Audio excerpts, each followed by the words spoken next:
First time I'm coming to ఇక్కడ వస్తున్నాను విజయవాడకి.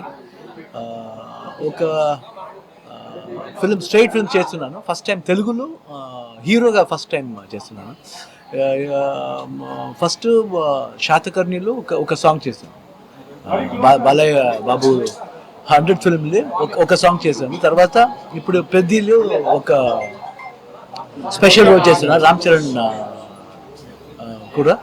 ఇప్పుడు ఫస్ట్ టైం తెలుగులో స్ట్రైట్ ఒక బయోపిక్ ఫిల్మ్ చేస్తున్నాను, పరమేష్ డైరెక్ట్ చేస్తున్నారు. గుమ్మిడి నరసయ్య అని ఒక బయోపిక్ చేస్తున్నాను first time. And before that ఇప్పుడు ఫస్ట్ టైం ఇప్పుడు విజయవాడ వచ్చాను. Then we came to this temple, Kanakadurga Devi temple. And so very positive when we came. ఇక్కడ ఆ గాడెస్ చూస్తే మంచి ఒక పాజిటివ్ వైబ్స్ ఉంది. ఇప్పుడు రేపు ముహూర్తుంది, ఆ పాజిటివ్ వైబ్స్ తీసుకుని ఇప్పుడు ఈ ఫిల్మ్ స్టార్ట్ చేస్తున్నారు. త్రూ పరమేష్ గారు డైరెక్ట్ చేస్తున్నారు. So very happy about the film. And ఒక మంచి మనిషిని ఒక స్టోరీ చేసేందుకు నాకు భాగ్యం ఉంది. అందుకే దేవుడు ఇచ్చాడు మాకు. ట్రై చేస్తున్నాను. I hope everybody like the film. పెద్ద స్పెషల్ రోల్ అండి. స్పెషల్ అని చెప్పాను కదా, స్పెషల్ చాలా బాగుంటుంది. Very good. బాలయ్య బాబు అక్కడ కాంబినేషన్ లేదు, శాతకర్ణి కాంబినేషన్ సపరేట్ సాంగ్ అండి. అది చాలా బాగుంది. మోర్ లైక్ ఎ బ్రదర్ అండి, more like a family, very close అండి. సూపర్ అండి. నేను అనుకోలేదండి ఇంత పెద్ద సిటీ ఉంటుంది నేను అనుకోలేదు. గుమ్మడి నరసయ్య గారి కథనే మీరు ఎందుకు ఎంచుకున్నారు? ఒక హ్యూమానిటీ ఉందండి, హ్యూమానిటీ ఉంది. చాలా మంచి ఈరోజు కావాలండి, ఈరోజు అలాగా హ్యూమానిటీ ఉండాలని నాకు అనిపిస్తుంది. అందుకే ఈ స్టోరీలో చాలా ఎమోషన్ దెన్ రెస్పాన్సిబిలిటీ ఉంది. ఎందుకు మీరు సిన్సియర్గా ఉండాలి, ఎవరికోసం ఉండాలి అని ఎలా సిన్సియర్గా ఉంది. సరే, ఇంకో క్వశ్చన్. ఇప్పుడు ఆయన తీసుకున్న రసయ్య గారి, అలాగే ఇక్కడ ఏపీ సీఎం చంద్రబాబు కూడా అలాగే రాజకీయంలో కానీ ప్రజా సమస్యలు ఆయన బయోపిక్ లో అయినా నటించే అవకాశం ఉందా? మంచి డైరెక్టర్ వచ్చి మీకు అది చెప్పారు. ఇప్పుడు ఫస్ట్ టైం ఇప్పుడు చేస్తున్నానండి, చూస్తామండి. తర్వాత అప్పుడు వస్తే చూస్తాం. అన్ని పిక్చర్ల కన్నా ఈ పిక్చర్ ఎలా ఉంటుంది? అన్ని పిక్చర్ల కన్నా ఈ పిక్చర్ ఎలా ఉంటుంది? సేమ్ ఫిల్మ్ లాగా ఉంటాను. 100% ఎమోషన్స్ ఉంటుంది. తర్వాత ఒక ఫిల్మ్లో, commercial film any how much drive కావాలో అన్నీ వస్తుంది.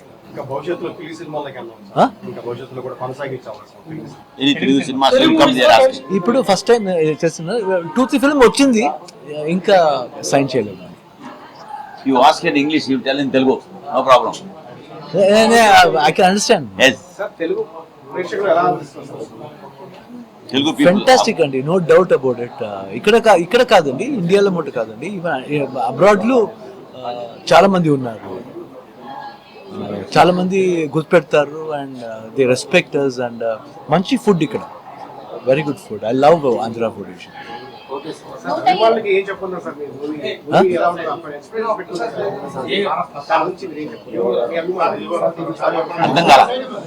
ఎలా ఇక్కడ ఎక్స్పెక్టేషన్ ఏం లేదండి, అక్సెప్టేషన్. ఈ క్యారెక్టర్ అక్సెప్ట్ చేస్తే అన్ని ప్రజలు అక్సెప్ట్ చేస్తారండి. నేను అక్సెప్ట్ చేయాలి ఫస్ట్, తర్వాత ఆడియన్స్ 100% అక్సెప్ట్ చేస్తారు. 125 పిక్చర్స్ పైగా నటించారు కన్నడలో, తెలుగులో స్టార్ట్ చేస్తున్నారు. సో ఈ రెస్పాన్స్ ఎలా ఉండబోతుందని ఎక్స్పెక్ట్ చేస్తున్నారు? ఐ థింక్ గుడ్ రెస్పాన్స్ వస్తుంది అని ఒక నమ్మకం ఉందండి, చూస్తామండి. హోమ్ 2 సినిమా చాలా మంది మీకు ఫేవరెట్ అన్నమాట. ఉపేంద్ర గారి డైరెక్షన్ లో మీరు చేస్తున్నారు. హోమ్ 2 కోసం కూడా చాలా మంది వెయిట్ చేస్తున్నారు తెలుగు ప్రేక్షకులు. మీరేం చెప్తారు? ఉపేంద్ర, అలాగే ఉపేంద్ర చెప్పానండి, ఉపేంద్ర ప్లీజ్ స్టోరీ చేయండి హోమ్ 2 అని. వస్తుంది హోమ్ 2. దేశంలో ఎంతమంది ప్రజాప్రతినిధులు, పాలకులందరూ ఓన్లీ ఫర్ గుమ్మడి నరసయ్య గారినే ఎందుకు ఎంచుకున్నారు? డైరెక్టర్ గారు మీకు ఏ విధంగా స్టోరీ నేరేషన్ చేశారు? సింపుల్ అండి, సింపుల్ అండ్ సింప్లిసిటీ. వాడికి సింపుల్గా ఉన్నారు, సింప్లిసిటీ ఉంది. అదే టైంలో ఒక ఎయిమ్ ఉంది, ఏం చేయాలి అని ఎయిమ్ ఉంది, ఇంటెన్షన్ ఉండాలి. సింపుల్ అండ్ సింప్లిసిటీ ఉంటే చాలండి, చాలండి. ఇప్పుడు అది ఒక ఎయిమ్ ఉందండి, ఎందుకాగి ఎలాగ ఉండాలి. సో ఒక ఎయిమ్ ఉంది ఈ సబ్జెక్ట్లో. రామ్ చరణ్ గారితో ఎలా అనిపించింది? ఐ లవ్ హిమ్ అండి. Only one thing I love Ram Charan. ఒకసారి మూవీ డబ్బింగ్ మీరే చెప్తారు. చెప్తా 100%. ఎస్ అండి, నా పేరు పరమేశ్వర్ హివ్రాలే. మాజీ ఎమ్మెల్యే ఎక్స్ఎమ్మెల్యే గుమ్మడి నరసయ్య గారు ఇల్లందు నుంచి 5 సార్లు శాసనసభకు ఎన్నికయ్యారు. 1983 దగ్గర నుంచి 2009 వరకు కంటిన్యూస్ ఇనామస్ గెలిచారు. మధ్యలో ఒకసారి 1994 నుంచి 99 వరకు ఒక చిన్న సంఘటన జరిగింది. సార్ మీరు అందరూ అడుగుతున్నారు కదా, గుమ్మడి నరసయ్య గారు ఇంతమంది నాయకులు ఉన్న తర్వాత గుమ్మడి నరసయ్య గారు కథ ఎందుకు చూస్ చేసుకున్నారని. సరే నేను క్వశ్చన్ అడిగాను సార్ రాజకీయం అంటే ఏంటండి? మనం బతకడం కోసం రాజకీయాలకు రావద్దు, మనం నమ్ముకున్న ప్రజల బతుకులు మార్చడం కోసం రాజకీయాలకు రావాలి. రాజకీయం అంటే ఉద్యోగమో వ్యాపారమో కాదు, ఒక సామాజిక బాధ్యత. మీ అందరూ ఒక్కసారి ఆలోచించండి సార్, అలా జీతాన్ని సాక్రిఫైస్ చేసి జీవితాల కోసం పనిచేసే వాళ్ళు ఎంతమంది రాజకీయ నాయకులు మన దేశంలో ఉన్నారో మీకు కూడా అర్థమై ఉంటారు సార్. సో ఈ చూస్ చేసుకోవడానికి జనరేషన్కి ఒక కాంట్రిబ్యూషన్గా మా సైడ్ నుంచి నేను ఇవ్వాలనుకున్నాం అనుకున్నప్పుడు ఈ నిర్ణయం తీసుకున్నాం సార్. సార్ ముందుగా కర్ణాటక చక్రవర్తి డాక్టర్ శివరాజ్ కుమార్ గారికి మనం అందరూ కూడా నేను నా సైడ్గా నా సభ్యులందరూ తల వంచి శిరస్సు వంచి ఆయన నమస్కరిస్తున్నాం సార్. ఎందుకంటే సార్ గొప్ప కథలు చూస్ చేసుకోవాలంటే గొప్ప మనసు ఉండాలి సార్. ఫస్ట్గా అలాంటి గొప్ప మనసు రాజ్ కుమార్ సార్ ఫ్యామిలీకి, ఎంటర్ ఫ్యామిలీలో ఉండే వాళ్ళందరికీ అది ఉంది సార్. సార్ తెలుగు ప్రజలు ఏ రకంగా ఆదరించారనేది మీరు రీసెంట్లీ మీరు చూసుంటారు సార్. మోషన్ పోస్ట్ ఒకటి లాంచ్ చేశాము గుమ్మడి నరసయ్య గారిది. సార్ యావత్ దేశమంతా కూడా తిరిగి చూసేలాగా చేయడానికి బలమైన కారణం కూడా ఏమైందంటే సార్, కథకి ఆ మూలాలకి ముందుకు తీసుకెళ్లే తరుణం కావాలి సార్. ఆ పవర్ ఏదైతే ఉందో సార్, నాకు సార్ దృష్టి అంటే సార్ ద్వారా నాకు ముందుకు తీసుకెళ్ళడానికి అవకాశం దొరికింది సార్. ఒక్కటైతే చెప్పగలుగుతున్నాను సార్, ఒక ఇంజనీరు, ఒక డాక్టరు, ఒక లాయరు, ఒక ఐఏఎస్ ఐపీఎస్ వీళ్ళందరూ కూడా మన దేశాన్ని ముందుకు తీసుకెళ్లే తరుణంలో ఉంటారు సార్. వీళ్ళందరూ చేయడం వల్లే మన దేశం ముందుకెళ్తుంది సార్. సార్ వీళ్ళందరూ కూడా రాజకీయ నాయకుల కింద పనిచేయాల్సి వస్తుంది సార్. మనకి ఖచ్చితంగా మేలుకోవాల్సిన అవసరం కూడా ఉంది సార్. ఫ్యూచర్ జనరేషన్కి మన కాంట్రిబ్యూషన్కి మన పిల్లలకి ఏమి ఇవ్వాలనుకుంటున్నామో అది మాత్రం ఈ సినిమా ఇస్తుంది సార్. ఇక్కడ ఏ కాంట్రవర్షియల్ లేదు సార్. ఒక గొప్ప నాయకుడు వాళ్ళ ప్రాంతం కోసం నిష్కలంగా, అంటే ఎలాంటి ఎక్స్పెక్టేషన్స్ లేకుండా ప్రజలకు ఎలా సేవ చేశాడు, ఎంత కాంట్రిబ్యూషన్ అయినా ప్రజల కోసం ఇచ్చాడు, చదువు కోసం, వాటర్ కోసం, పవర్ కోసం ఎంత గట్టిగా ఫైట్ చేశాడని మాత్రం ఈ సినిమా చూస్తున్నారు. దాంట్లో శివరాజ్ కుమార్ సార్ని ఎగ్జాక్ట్లీ ఒక్కరోజు మాత్రమే నేను చూశాను సార్. శివరాజ్ కుమార్ గారికి కథ చెప్పినప్పుడు ఆయన మాత్రం కనిపించారు. నెక్స్ట్ డే నాకు ఆయన కనిపించలేదు సార్. నాకు గుమ్మడి నరసయ్య గారే కనిపిస్తున్నారు సార్ ఆయనలో. సో అంతా ఆయన ఇది చేశారు sir. That is a thing sir. And ఆదరించినందుకు మొదటిసారిగా ఆయన తెలుగు పరిశ్రమలోకి ఎంట్రీ ఇస్తున్నారు సార్.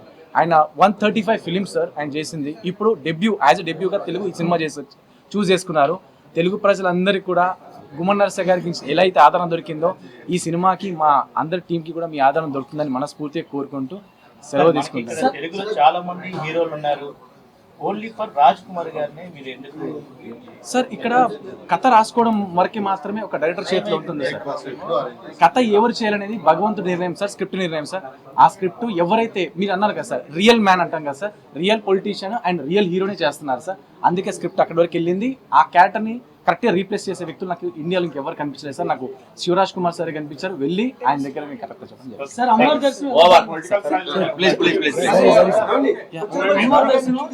సార్ ఇప్పుడు ఒకటి చెప్పేస్తాను సార్. సార్ మీరు అన్నారు కదా సార్, పుచ్చలపల్లి సుందరయ్య గారు, తమిళ నాగిరెడ్డి గారు, ఇలాంటి చాలా మంది గొప్ప లీడర్స్ ఉన్నారు సార్. గొప్ప లీడర్స్ కాంట్రిబ్యూషన్ మన దేశానికి ఇచ్చారు సార్. కానీ I need living legend sir. బ్రతుకున్న నాయకుడు కావాలనే ఉద్దేశంతోనే నేను అతను చూస్ చేసుకున్నాను. మీ మీడియా ప్రతినిధులు అందరూ కూడా గుమ్మడి నరసయ్య కాకుండా పలానా వ్యక్తి ఉన్నారని నాకు చూపించండి సార్. డెఫినెట్లీ దాన్ని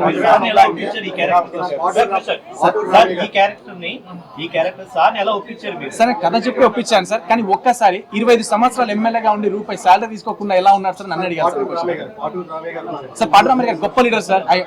నేను కూడా ఆయన ఫాలోవర్ని సార్. ఇక్కడ టెంపుల్ దర్శనం చాలా బాగా జరిగింది. రిసీవింగ్ చాలా బ్యూటిఫుల్ గా ఉంది సార్. ఒక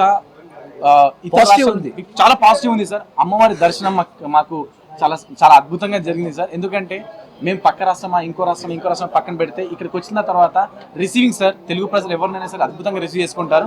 అట్ ద సేమ్ టైం మాకు కూడా అద్భుతమైన దర్శనం జరిగింది. అమ్మవారి పవర్ని ఇంకా మాకు మోర్ పవర్ యాడ్ అయిపోయి ఈ సినిమాకి ఇంకా బలం చేకూరుతుంది. రేపు ఒక చిన్న విషయం చెప్దాం అనుకున్నాను సార్, అదే మాట చెప్దాం అనుకున్నాను. ఒక్క నిమిషం అండి. మేము ఈ ఈవెంట్ని హైదరాబాద్లో ప్లాన్ చేసాము. సో హైదరాబాద్లో ప్లాన్ చేస్తున్నాం. సార్ అడిగారు అనమాట ఎక్కడ ప్లాన్ చేస్తున్నామని. హైదరాబాద్లో ప్లాన్ చేస్తున్నాం సార్ అంటే సారే చెప్పారనమాట, దేవుడి దగ్గరికి మనమే వెళ్ళాలి తప్ప దేవుడు మన దగ్గర పిలుచుకోకూడదు, అది ప్రజలోనే ప్లాన్ చేద్దామని చెప్పారు సార్. ఇప్పుడు పాలవంచలో ప్రజల మధ్యలో ఈ సినిమా మళ్ళీ ఓపెనింగ్ జరుగుతుంది సార్. Yeah sir.